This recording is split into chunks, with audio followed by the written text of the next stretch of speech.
Om Jnanatimirandhasya Jnananjana Shalakaya Chakshur Militam Yena Tasmai Shri Gurave Namah. Bhagavatam, Canto 1, Chapter 9, Text 28, translation and commentary by the Divine Guru, Srila A.C. Dharmartha kama moksham cha sahopayan yathamune nana dhaniti haseshu varnayam asata pravit. Then he describes the occupational duties of different orders and statuses of life, cited instances from history, for he was himself well acquainted with the truth. The quote, incidents mentioned in the Vedic literature, such as the Puranas, Bhagavad and Ramayana, are factual, historical narrations that took place sometime in the past, although not in any chronological order. Such historical facts, being instructive for ordinary men, were assorted without chronological records.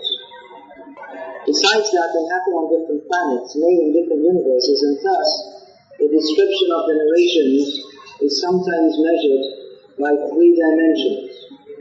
We are simply concerned with the instructive lessons of such incidents, though they are not in order and a limited range of understanding.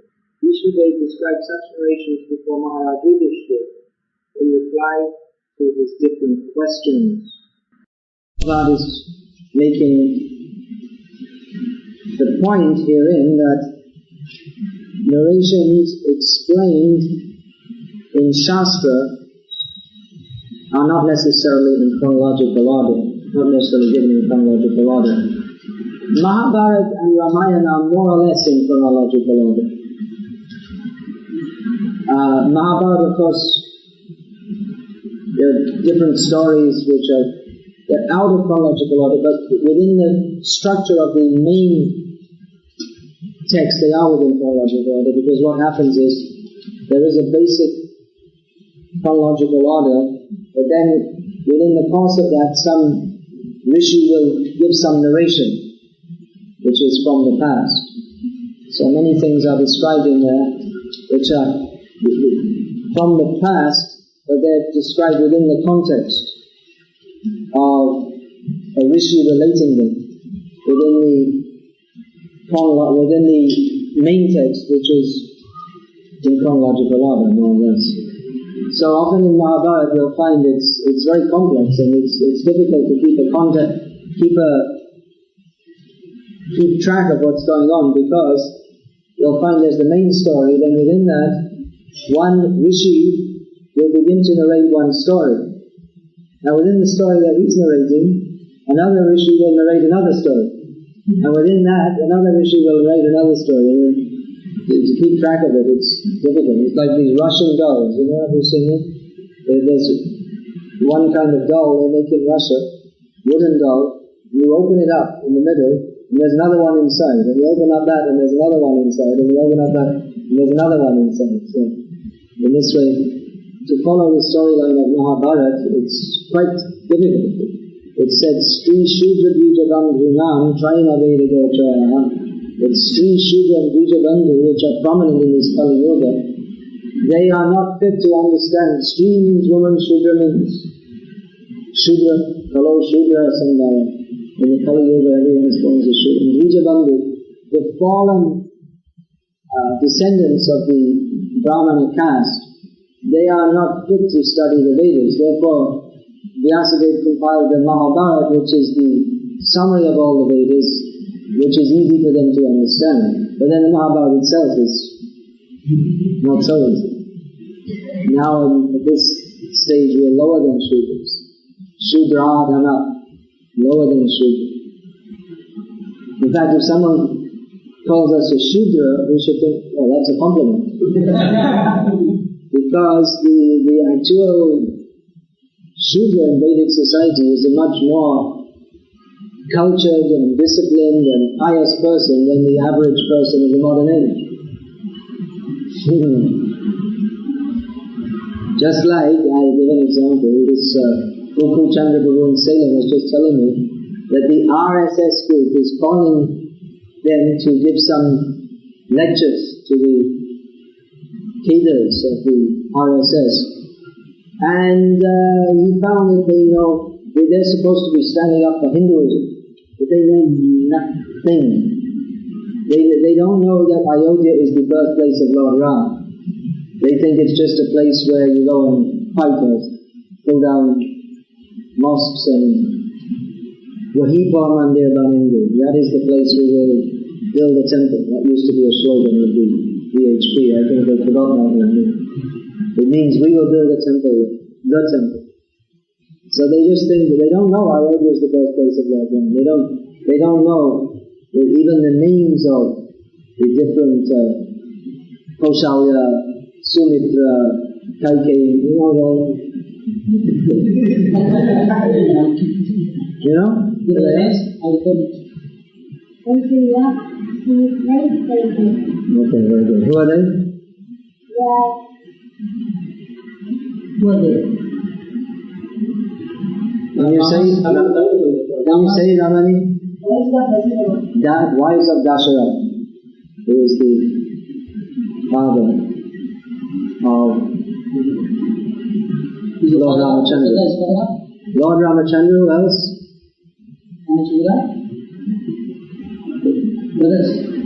Who else? Father of Ram.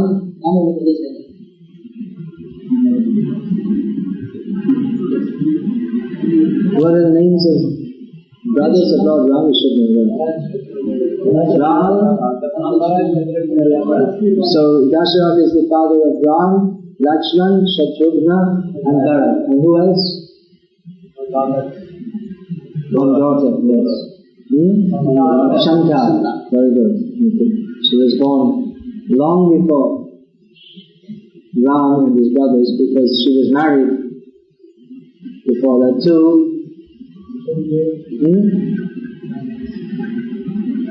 She was married to Rishi Shringa, who came and to the kingdom of Dasharatha, Mithila, not Mithila, Ayodhya. So I'm getting it wrong.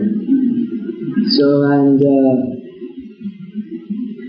he performed the necessary yajna and function so that Dasharatha could have a son. So now they say hum do hamare do, but at that time it was hum char. We had 3 wives, and hamare panch. So it's a little different. We had 5 children. So these narrations are actually very valuable for human society. We put a lot of stress on Srimad Bhagavatam, but actually all the Vedic scriptures are all very valuable for human society. We put more stress on Bhagavatam for different reasons. One reason is that it is the topmost Vedic literature which directly describes Krishna. And people in the modern age don't have much time or inclination for Shastra study at all. Just like they're saying these young boys in the RSS in Salem, they don't even know that Ayodhya is the birthplace of Lord Ram. They're feeling we're Hindus. God said to home, "Hum Hindu hai." Say it proudly, we are Hindus. They're feeling like that. But they don't, not only the Hindus, but the influence of the Ramayana and Puranas and Shastra was so strong in previous ages, in previous times, that not only the Hindus, but even the Muslims in India could tell you what is Ayodhya is the birthplace of Lord Ram. Many Muslims, they used to, because people are always talking about it, and they'd also take pleasure in hearing all these things. Many Muslims also used to celebrate Janmashtami, Ram Navami. It used to be like, even now some still do. So, these Puranas, they're also important as a background to the knowledge of Srimad Bhagavatam, especially Mahabharata and Ramayana. These are very important in human society because Ramayana, of course, is the pastimes of Lord Ram, and they're all didactic. Didactic means that which is intended to instruct. They're all instructed. And we find, just like if you read Chaitanya Charitamrita, we find that there are quotes not only from Bhagavatam but from so many Shastras which support the conclusion of Bhagavatam, which is Krishna's truth, and we find from the Bhagavatam that the personalities who are described there, they also had knowledge of Ramayana, Mahabharata and all these different scriptures. Just like, for instance, we find in the 9th canto of Bhagavatam, in the course of describing the Surya Vamsha to Parikshit Maharaj, Shukadeva Goswami comes to the point of, where he's describing the different kings in the Surya dynasty, and in particular the Raghu dynasty. He comes to the point of, now the son of Dasharatha is Lord Ram. So he says that I will just briefly narrate to you the story of Lord Ram, because you have already heard it many times. This means that Parikshit Maharaj must have been familiar with this. And we also find in the 10th canto of Bhagavatam, the gopis are describing to Krishna that actually we know you are a very bad character, and that you specifically mistreat women, because we heard from our grandmother, they were referring to Purnamasi, who's actually, as far as I know, Brahmacharini, that she is referred to, just like you may say to any woman, one should say Amma, in Tamil Nadu, mother. Even it used to be the young girls, they were called Amma. Isn't it still like that? No, probably not. But previously we were called Mama. Short, Ma. It's in Bengali, they say. So, even young girls, 5 years old, they're called mother. So they get in the consciousness of being like a mother, instead of being the consciousness of being Miss India or something like that. They want to become Miss India. Miss India means the biggest prostitute in India. That's it. So, Amma, that is respectable and respectful. It's respectful to say Amma, and that the woman who's addressed as such will naturally want to be respectable. So they were addressing, they said, our grandmother, she told us about in your previous incarnations, you were so badly behaved, that this Bali Maharaj, when you came as Vamana, that this Bali Maharaj, he so devotedly offered you 3 steps of land, he offered you charity, all that you begged for, but you were so ungrateful that you arrested him like a crow and tied him up and sent him down to the lower planets. And then, when you came as Lord Rama, you were so cruel that this Shurpanakha, she didn't really do anything wrong, but you punished her through the agency of Lakshmana by cutting off a nose. So you can understand that actually it's just your karma to be such. Your birth after birth, you are such a bad person. Of course, this is to be properly understood. The gopis aren't actually cursing Krishna. This is called prema vivarta, the transformations of pure loving devotional service for Krishna. But anyway, the point I'm making here is that the gopis, even though they were simple village women from the external point of view, and in many ways just like simple village women who must have been present all over India at that time, especially, of course, the culture even at that time probably was different somewhat between North India and South India. But we can imagine that even outside of Rajamandal, in the area which is now known as UP, that there was in every village there were gopis, and they were familiar with the narrations of Ramayana, Mahabharata, Srimad Bhagavatam, because that culture was there to narrate them regularly, and dramas, and people would hear and they would be benefited. They would get good instruction from the narrations described therein. One can learn what it means to be an ideal king, an ideal citizen, ideal wife in the case of Sita Devi. And we have, from Ramayana we have Sita Devi as an ideal wife, but similarly ideal was Mandodari. She was ideal, she didn't leave Ravana, she knew he was a rascal, but she warned him that you don't get mixed up with this Sita. This will be the cause of, if you're doing wrong, this will be the cause of your destruction. So she warned him, but he didn't like to hear. She did her duty. And in Mahabharata we have also particularly two narrations are there which describe the chaste wives. You can say?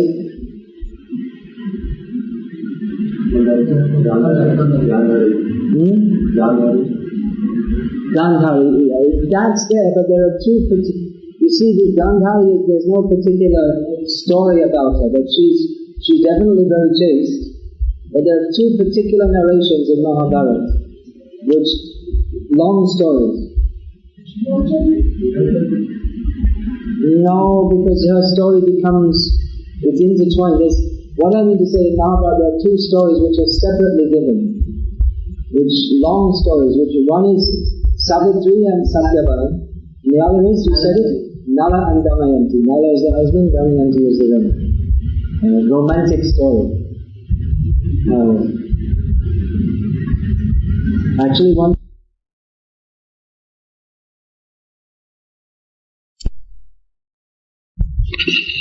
that is not very important, but pure devotion that is enacted on the platform of Vedanta. Tat Shadadhana Muniyo Jnanavairagya Yuktaya Prashantyatma Chatmanam Bhaktya Shrutagita. On the basis of Shruti, these Puranas, Mahabharata, Ramayana, this is not Shruti, this is considered Smriti, it's not what is called the original Vedas. So, devotional service is executed on the background of hearing from Shruti, but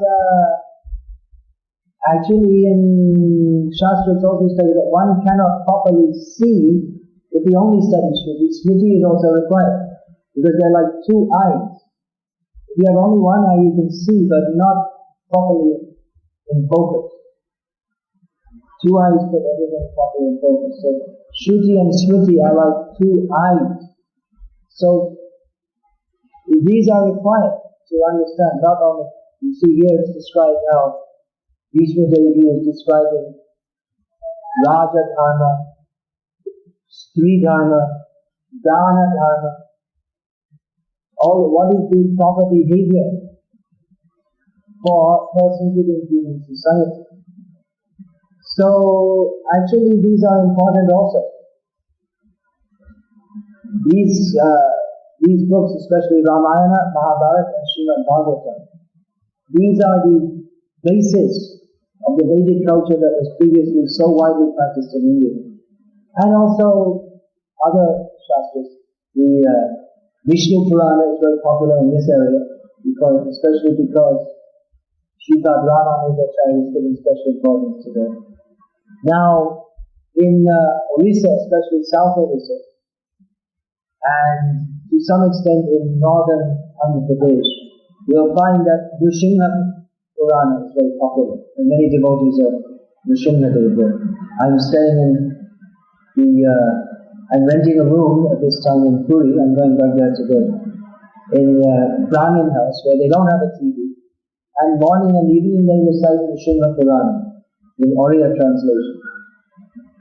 Just, not everyone takes part. Two ladies especially, they listen to them. So that is the culture.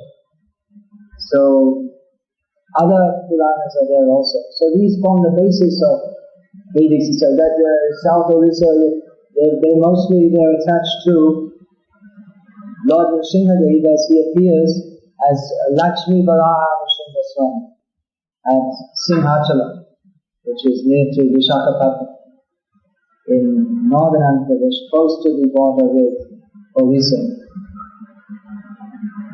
So, like this all forms the basis of Vedic culture. We find in Gita Govinda, which is purely devoted to the pure loving affairs of Radha and Krishna, very elevated Shastra, that the author, Sri Jayadeva Swami, begins, or in his introduction, he gives this Dashavaka story, which is very famous throughout India, especially here in the south. Still many people recite that. Begins with that. And where I'm staying in Puri also, it's also well known. It's recited daily in the temple of Jagannath. Actually, it was widely known all over India at one point, but now, due to the influence of modern society, less so. But Jayadeva Goswami, he has begun his Gita Govinda with a description that who is this Krishna who is described here? If we read Gita Govinda, we'll find Krishna is described as practically seems like a debauch. But first we should understand who is this Krishna. Keshava Dvita Dashavidha Rupa Jai Jagadisha Hare. He is Matsya, he is Kurma, he is Vamana, he is Varaha, he is Parashura, he is Nrsimha, he is Lord Ramachandra, he is Balaram, he is Buddha, he is Kalki. So he's not only ordinary person, he is the Supreme Personality of Godhead. That should be understood. So, Jayadeva Goswami was given briefly a summary of all the pastimes of these 10 avatars in this Dashavaka story. Kalayapayo Vijalekitavana Suveda Vihita Vahitra Charitra Makeda Keshavadvita Meena Sharira Jai Jagatisha. So just very briefly he's given that when the Vedas were in danger of being inundated and lost in the deluge, then the Lord appeared as Meeni, the Matsya avatar, to save the Vedas. So just briefly he's put, because it's expected that all who are participating in this singing or recital, they know. So it's just a summary. Just like we'll find at the end of major scriptures like Srimad Bhagavatam or Chaitanya Charitamrita, the author, Vyasadeva and Krishnadas Kaviraj Goswami in this case, they just very briefly, they go over the main topics and they, in one verse, they'll summarize one or two major pastimes. So we'll find like Prithu Maharaj, his narration covers maybe 9-10 chapters of Bhagavatam. It's one of the longest narrations in the Bhagavatam, before the 10th canto. So that is summarized in one or two lines. Just to remind, same thing in Chaitanya Charitamrita, at the end of each of the sections, Adi Lila, Madhya Lila, Anta Lila, there is a summary in which in a few verses he summarizes. In one verse he summarizes one or two chapters. He gives the summary of them. So it's expected that everyone should know this, and hearing about this, Sri Jayadeva Kava Veda Hodita Mudara Shinu Sukadam Subhadam Navasar Shinu Shubhadam Subhadam Navasar. Shubhadam first or Sukadam? I can't remember. Sukadam first. So he says this Jayadeva Swami, the poet Jayadeva, has composed this very nice Dashavata Stotra, which by hearing, even though we're in this world of birth and death, then we can become, it gives auspiciousness and happiness. So, same in Srimad Bhagavatam, we can read, just like you were mentioning Nrsimha. So we can read there is the story of Nrsimha. The story. But in Bhagavatam, you'll find what is, of course the story is given there also, but a very long section on Prahlad Maharaj's prayers. So Srimad Bhagavatam is Leela Grantha, but it also gives much importance to tattva, to philosophical understanding of the absolute truth. You'll find that more in Srimad Bhagavatam than in other Puranas. And Mahabharata we'll also find, like I said, Mahabharata is full of stories, and there's also instructions for human society given paroksha and aparoksha. It means indirectly and directly. It means indirectly by giving stories, and directly by giving different verses. You should do this, you shouldn't do that. And there's also some philosophy, but not much philosophy until we come to Bhagavad-gita, which is all full of philosophy. But in general, Mahabharata, not so much philosophy, but Srimad Bhagavatam, among all the Puranas, has a lot of philosophical discussion. Because Srimad Bhagavatam, as well as being a Purana, it's also the commentary on Vedanta Sutra. So Srimad Bhagavatam is most important, but other Puranas also important. Of course, most people in the modern age, they don't have time or inclination even to study Srimad Bhagavatam. Even our devotees, unfortunately, many of them, they haven't read even once all Srimad Bhagavatam. Who's read through all Srimad Bhagavatam? Please raise your hand.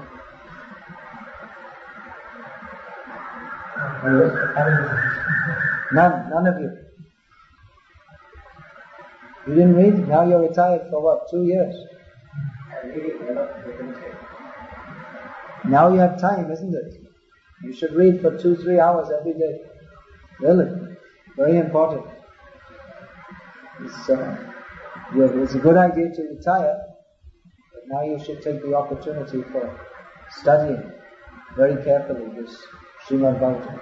Read through it all. It's wonderful. Once you get a taste for this, you'll never have a taste for reading other literatures. But then we may read. Now I don't recommend this because this is written by some common and they won't have the proper understanding. You can read that edition I've given. Yeah. That's also, children can read that, isn't it? Did you see that Ramayana? Yeah. Next edition we're doing with many pictures also, not color like this. You see, the problem with reading this edition is by someone, but who is that someone? Probably it's Mayavad influence, and it will come through.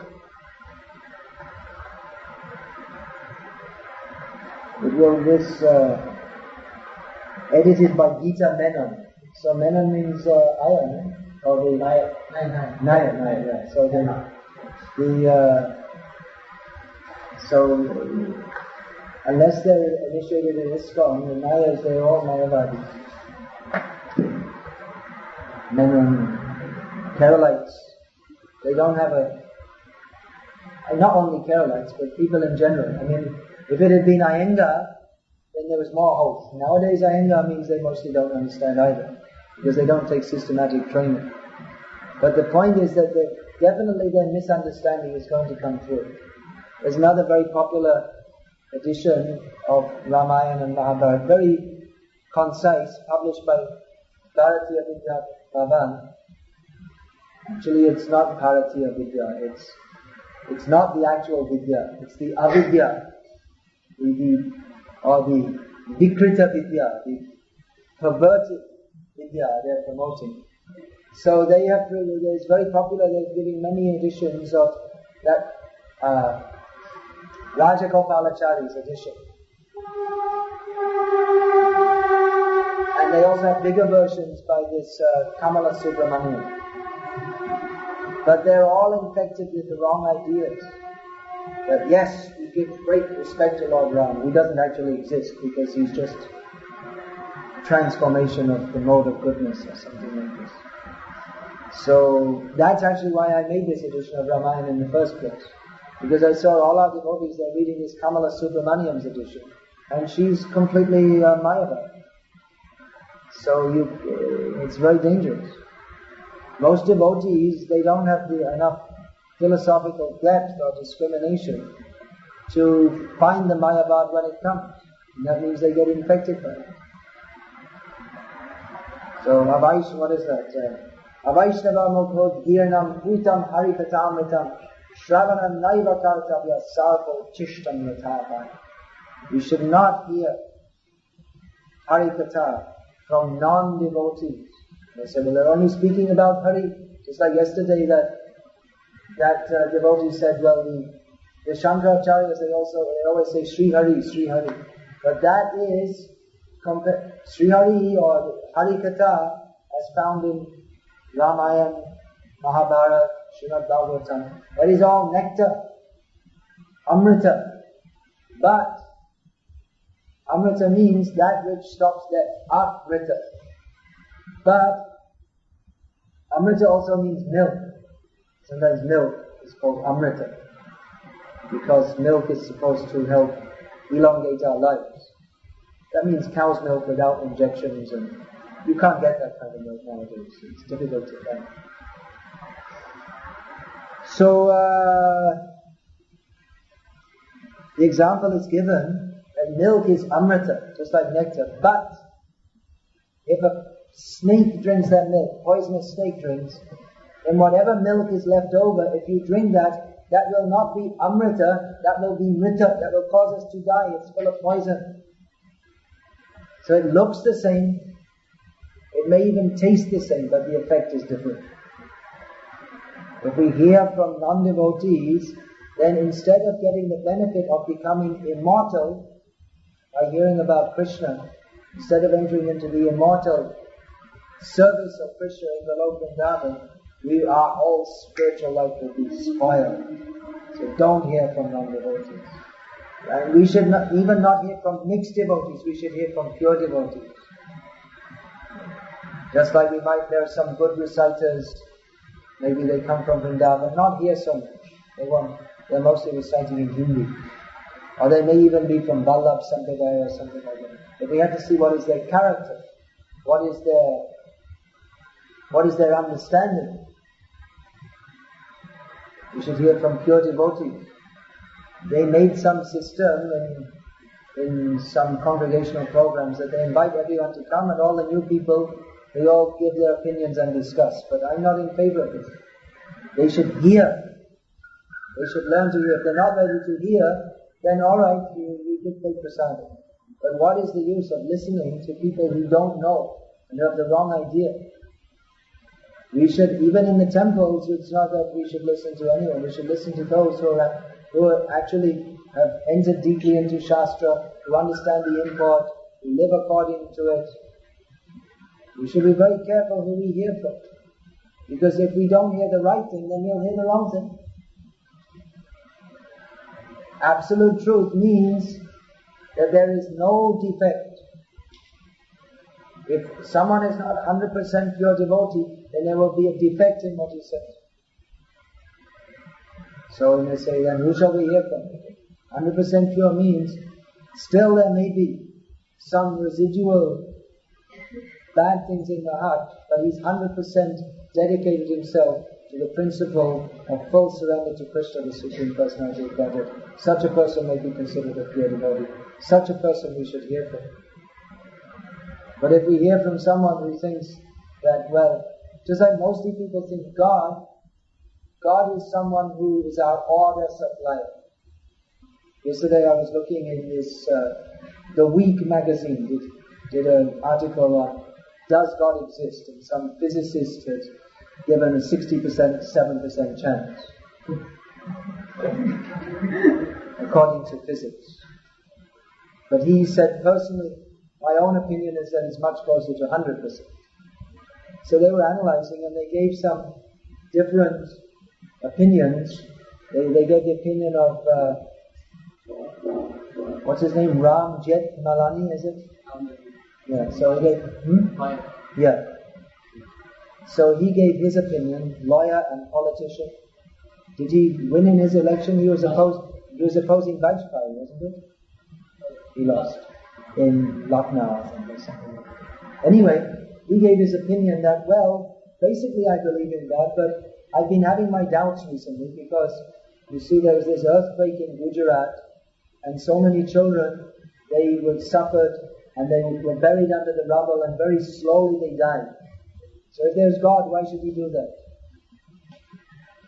And someone said that, well, I used to go to the Shirdi Sai Baba temple, and I was trained as a space pilot, and I used to go to the Shirdi Sai Baba temple every Thursday, and they told me if you give 1,01 rupees donation, then you'll get chosen for the space program, you'll be shot into space.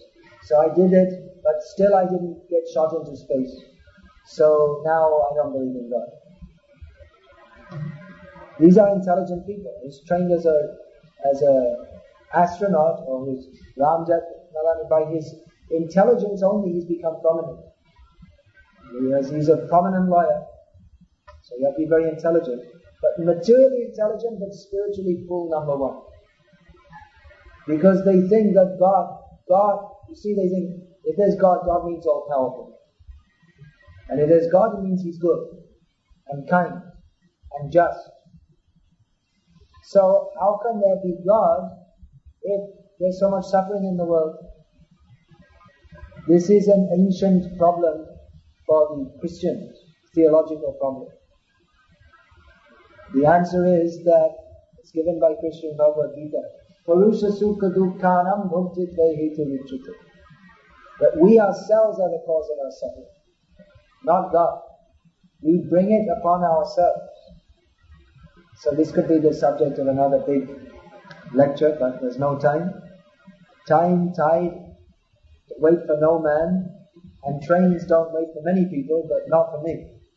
Maybe if Ram Jetmalani was going to go on the train, then they'd delay it for him. But not for me. So we'll finish the class here. Hare Krishna. Is there any question? Jumped in there, I saw. And go up first.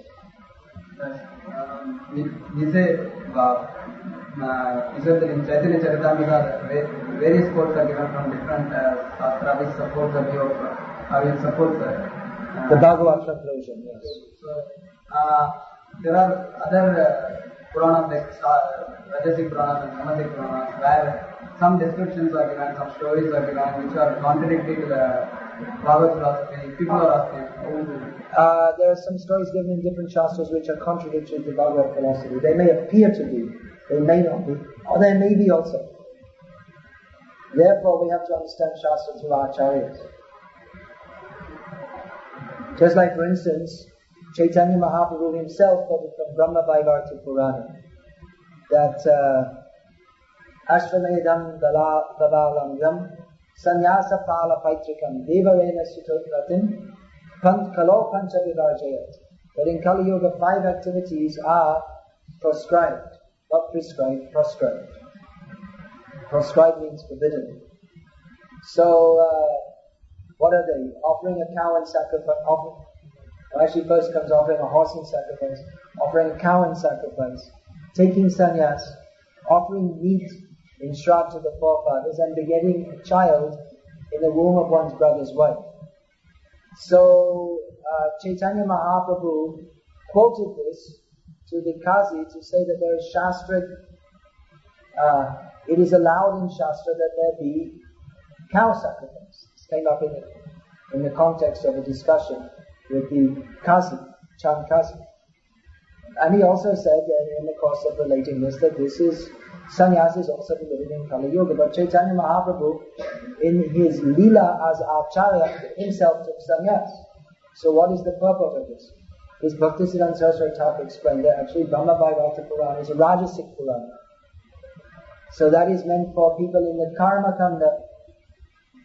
So proscribed here is the Karma Sannyas, of persons who are following Karma Kanda and who renounce that and they take sannyas to go up to the stage of becoming a Jnani.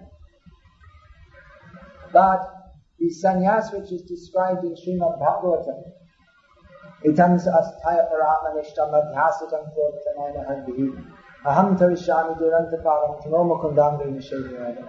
This sannyas which is described in Srimad Bhagavatam of renouncing all family connections for the sake of serving Mukunda, Krishna, that is the eternal function of the soul. Savadhaman pavitra jananekam shanam. So that is never forbidden. So we have to understand through the acharyas.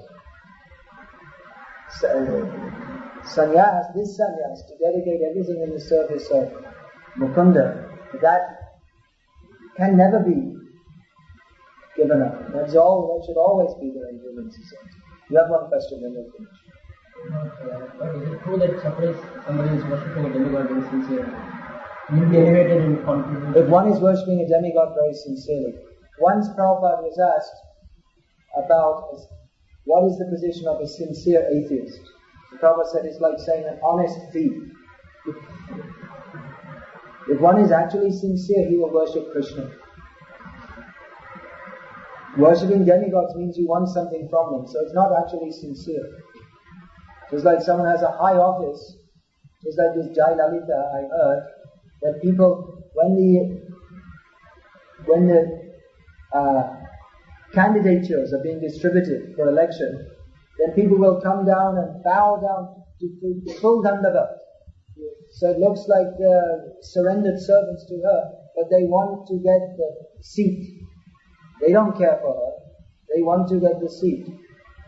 Now the opposition party or the various parties are supporting the Congress. Yes, we are very sincerely with you.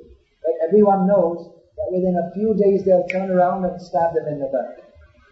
If they find it better for their self-interest.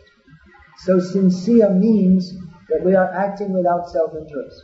Worship of demigod means it is not sincere, because one is only worshipping demigods for one's mistaken idea of what is one's self-interest. What were you saying? Will they go to the demigods? No. Will they be elevated ultimately to Krishna consciousness? Will they be elevated to Krishna consciousness?